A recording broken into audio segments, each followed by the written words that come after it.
Greetings, dear viewer, and welcome to Purposes Crossed, where I hope that people who are called by Jesus for different purposes cross paths and exchange ideas. In this video, we continue with our series of devotions on the Psalms, and today we will deal with Psalm 18.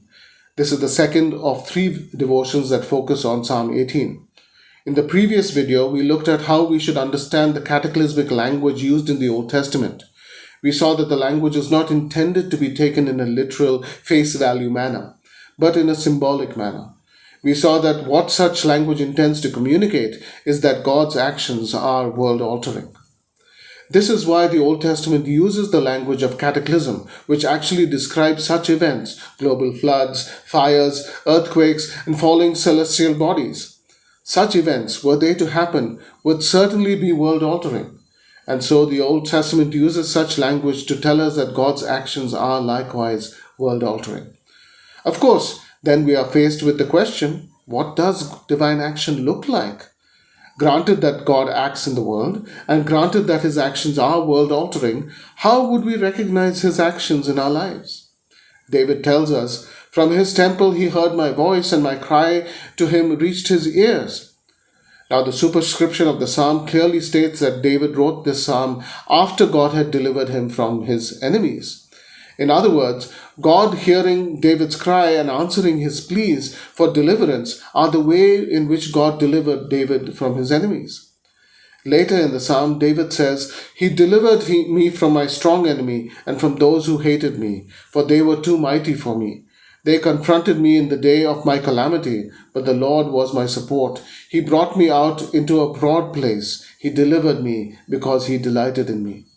So, granted that God delivered David from his enemies, what did this look like? Did it look like fire and brimstone from heaven? Did it look like a literal earthquake? Did it look like David was actually on the verge of drowning and God somehow jumped in after him and pulled him out of the waters? No. What it looked like was quite different. It looked like his friend, Jonathan, defying his father Saul's decree and telling David to flee.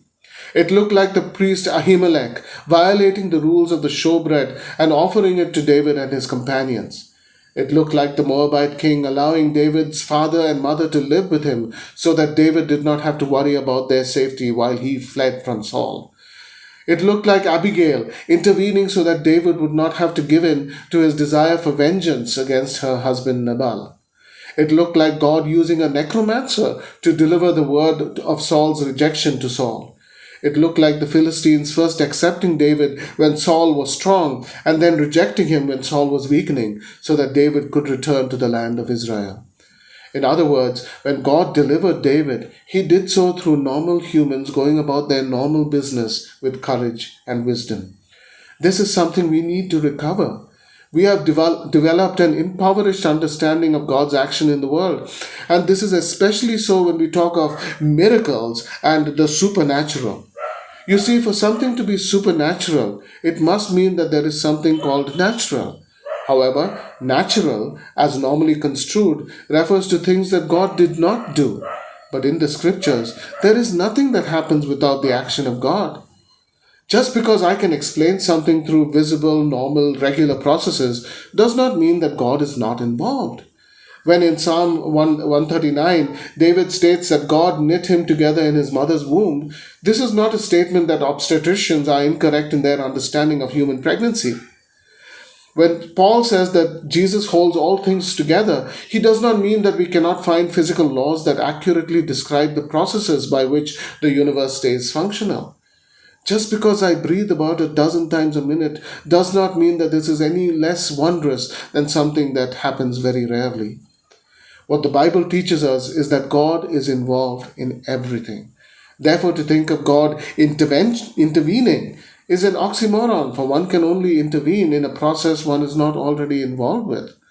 God, mostly through normal, regular, easy processes, acts in this world. And this means that he acts mostly through human agents. This is only to be expected. After all, God created humans to be the stewards of his good creation. He created us to bear his image by acting responsibly in his good world.